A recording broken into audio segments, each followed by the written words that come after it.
This section is going to go over roots and radicals, which talks about our perfect squares and our perfect cubes, and how to take the square root, cube root, and so on. In this lesson, we're going to be working in section 7.1 on page 560 in your text, on numbers 2 through 18 even, 26 through 28 even, 30 through 36 even, 37 through 41 all, and then we're going to do number 45.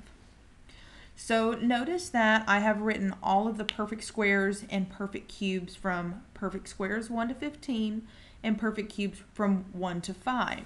In my class, you will only need to know the perfect squares for 1 through 15 and the perfect cubes for 1 through 5. A perfect square is what you get when you multiply a number times itself to get another number. So the number 225 is a perfect square because 15 times itself gives you 225. 196 is a perfect square because 14 times itself gives you that 196, and so on. So this entire row right here, these are all of your perfect squares. Over here on our perfect cube chart, you get a perfect cube when you can multiply a number times itself 3 times to get that number. So for example, 8 is a perfect cube because 2 times 2 times 2 is 8. 2 times 2 is 4. 4 times 2 is 8. So the number that multiplies by itself 3 times to give you 8 is 2. Then the perfect cubed 27, the cubed root of that by saying is asking you what number times itself 3 times gives you 27. That answer would be 3. So that's how we have our perfect cube chart and our perfect square chart. We are going to review these charts, or we're going to refer back to them when we start looking at problems numbers 37 through 41 all and number 45. But for now, let's look at number 2 in our book. On page 560, they ask us for the square root of 36. So they're saying what number times itself gives me 36? If you refer back to our chart up here, we find that 6 times 6 gives us 36. So the square root of 36 is 6.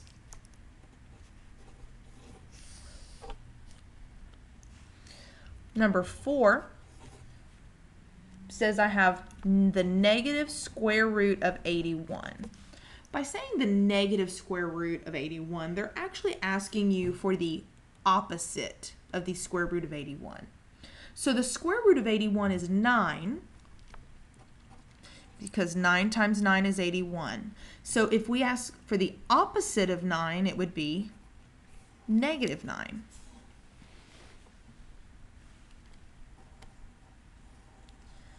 Number 6, I have plus or minus the square root of 49, and that's how you say that. Whenever you have a plus sign and a minus sign in front of a radical, they're asking you for the plus answer and the minus answer, or the positive and negative answer.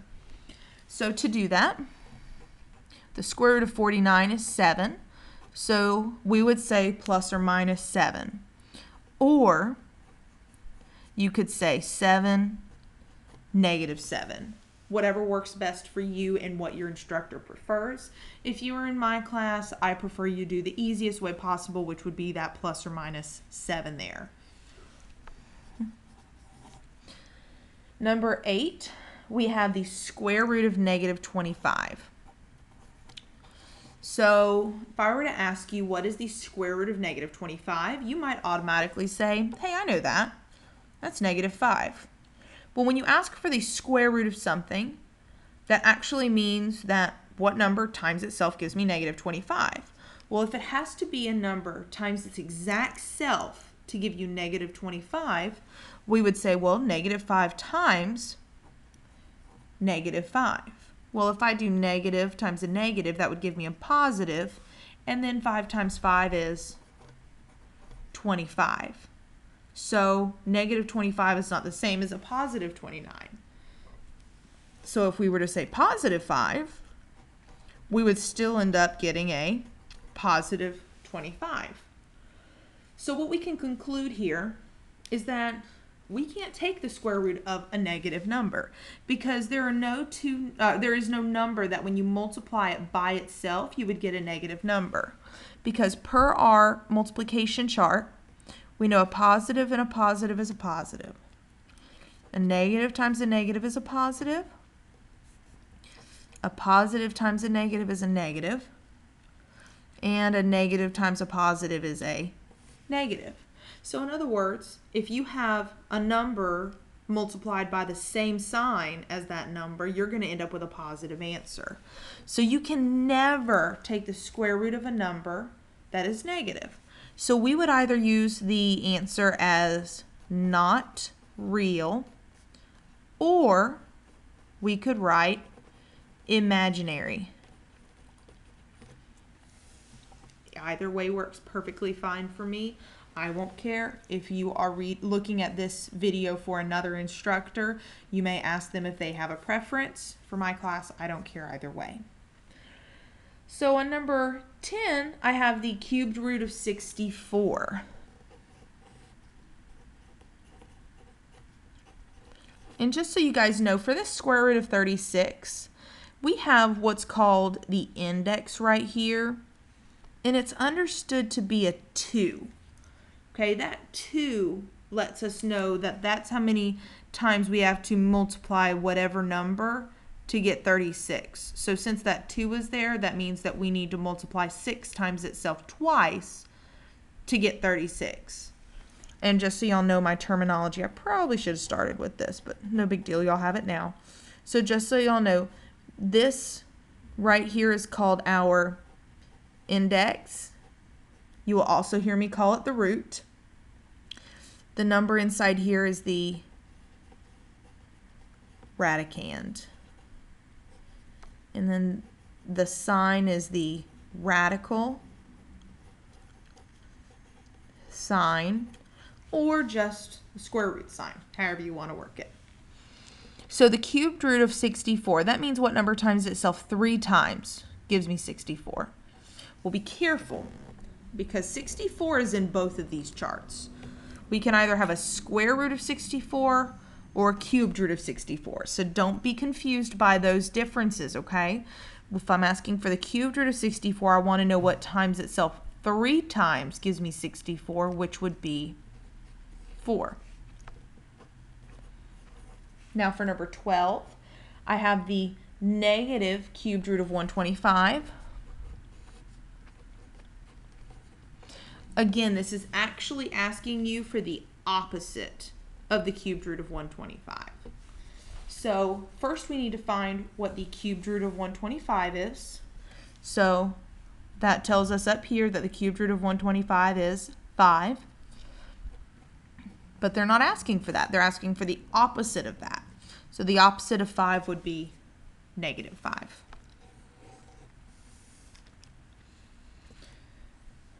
Now in number 14, I've got the cubed root of negative 27. You might automatically in your head think, hey, I know this answer. I know it's going to be imaginary or not real. That's not the case here. Notice the big difference between number 14 and number 8. On number 8, we have a square root, and on number 14, we have a cubed root. So the answer for this problem is going to be negative 3. But you might ask yourself, why can I take the cubed root of a negative number, but I can't take the square root of a negative number? Well, if I were to multiply any number times itself 3 times, that's negative. Well, this negative times this negative would give me a positive. And then that positive times that negative would result in a negative. So you might be able to determine that whenever you have an even root, remember this is understood to be a 2. Whenever you have an even root, you cannot take the square root of a negative number. Okay? Because let's say if I had a 4th root, which would look like this, then that would mean could I do a negative times itself 4 times? Well, a negative times a negative is a positive. Negative times a negative is a positive. Oops, sorry about that, guys. Y'all can't see it. So this is what I have. 4 negatives times itself. So a negative times a negative is a positive. Negative times a negative is a positive. And then these two positives give me a positive. So notice how since we had 4 up here, it was even. We couldn't take that root of it. But if we had 5,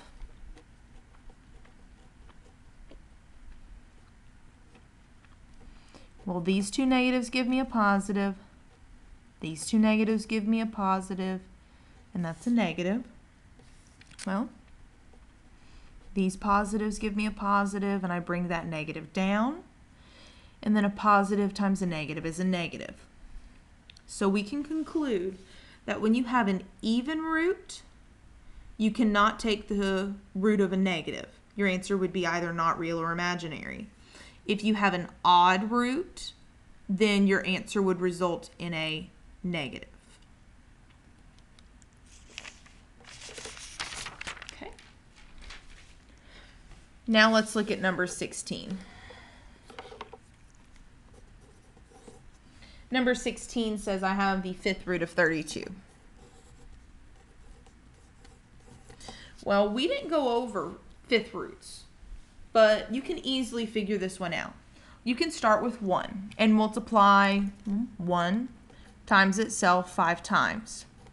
Well, we know that answer is going to be 1 because anytime you multiply 1 times anything, it's going to be that anything. So if I multiply 1, 1, 1, 1, and 1, I'm going to get a 1. Now I can try my 2's. 2 times 2 is 4. 2 times 2 is 4. And I'm going to bring that 2 down. 4 times 4 is 16. Bring that 2 down. 16 times 2 is 32. So I can conclude that the number that multiplies by itself 5 times, that gives us 32, is 2. Now to look at number 18, I've got the 4th root of negative 81.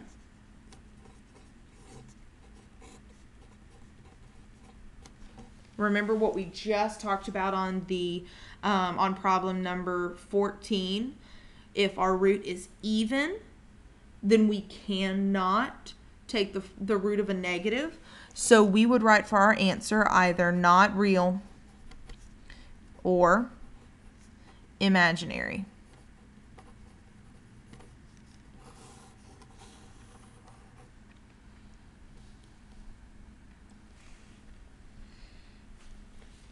So now we're going to move on to number 26.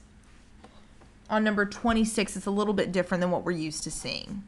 I actually kind of have what I like to call a double-decker radical, where we've got a fraction under the radical. So I've got the square root of 9 over 25. Well, I can break this apart to be the square root of 9 over the square root of 25. So the square root of 9 is 3. And then the square root of 25 is 5. That's it. Sorry about that, guys. Okay. Now we're going to look at number 28. I don't want you to overthink number 28. We've got the cubed root of negative 27 over 64. Don't overthink it. Well, we know that if we take the cubed root of a negative number, then we're going to have a negative for our result. So I'm going to go ahead and put my negative over here. If you're in my class, then you know you always have an answer space over here. I would have 28 and then a space. Go ahead and put your negative in that space so you have that sitting there for you. So now that I have my negative taken care of, I'm going to take the cubed root of 27 over the cubed root of 64. Remember, we can just break that apart to be over the numerator and denominator. So the cubed root of 27 is 3. The cubed root of 64 is 4. And we are finished. Now let's look at number 30. Number 30 says I have the square root of 9 squared. Well, we can do this a couple of different ways. Easiest way to work it is to say, okay, well, what is 9 squared? That's 81. And the square root of 81 is 9.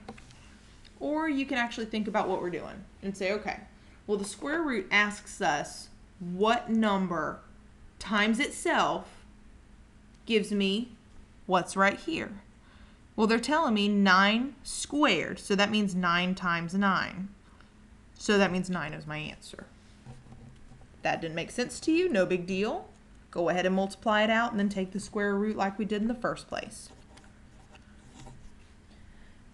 Number 32, I have the square root of the quantity -5 squared. So before we can work this problem, we actually have to go ahead and square that -5. So -5 squared means -5 times -5, which is positive 25, which the square root of positive 25 is 5. Okay. Now moving on to number 34, I have the cubed root of -5 to the 3rd power.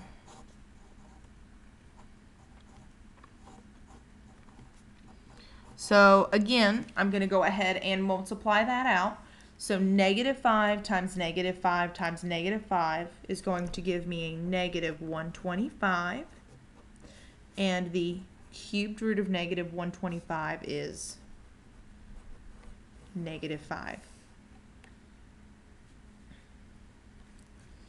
Now number 36. The 4th root of -2 to the 4th power.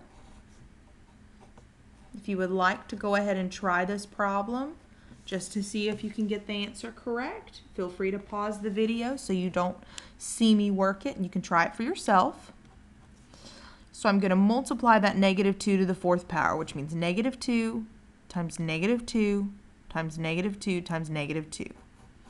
That's going to give me a positive 16.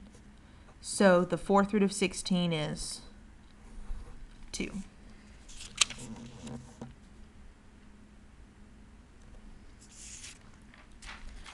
Okay, so the last couple of problems we have to work are numbers 37 through 41 all and number 45. So I'm going to go ahead and write all of those problems down. 37 says the square root of 3. 38 says the square root of 18. 39 says the square root of 30. 40 says the square root of 91. And then we were also going to do 41 and 45. So 41 is the square root of 150.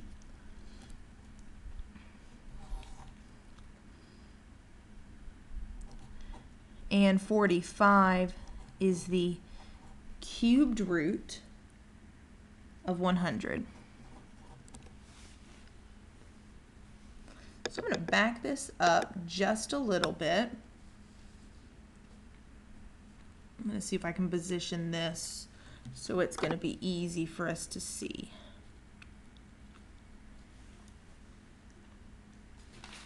Now I'm going to bring our notes in from the beginning. And bear with me with my pens. I've got my fan on.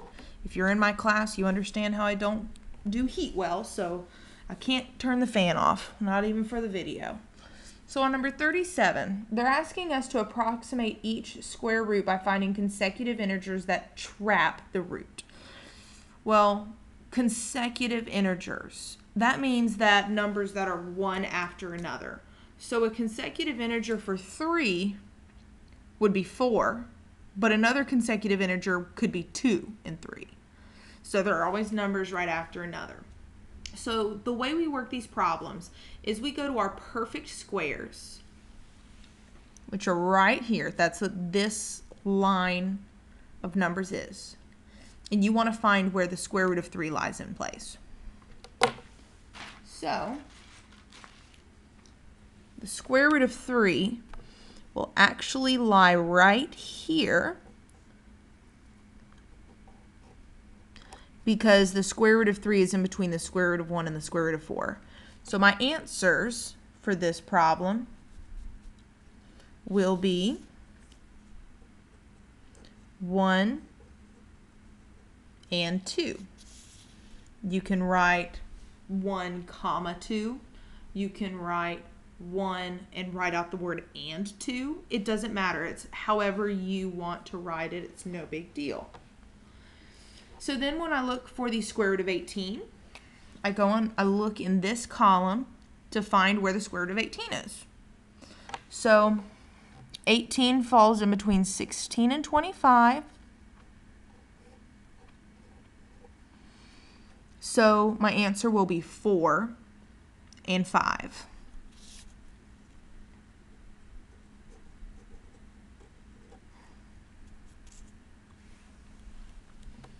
Now I have the square root of 30. The square root of 30 will lie in between the square root of 25 and the square root of 36. So my answer will be between 5 and 6.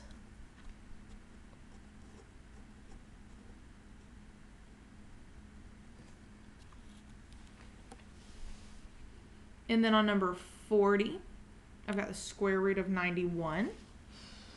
That would lie between the square root of 81 and 100.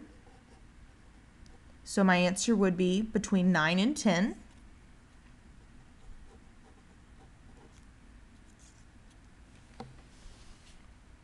And then for number 41, I've got the square root of 150, which the square root of 150 would lie between the 12 and 13.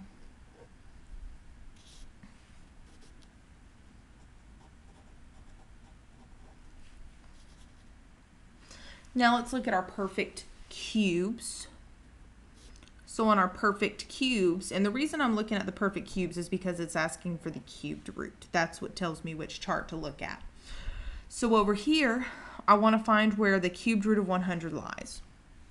So when I look, I see 100 lies in between 64 and 25.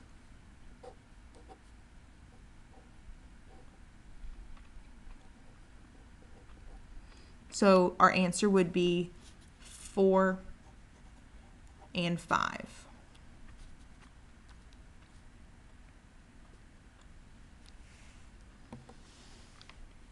I hope that this video has helped you, and I wish you the best of luck.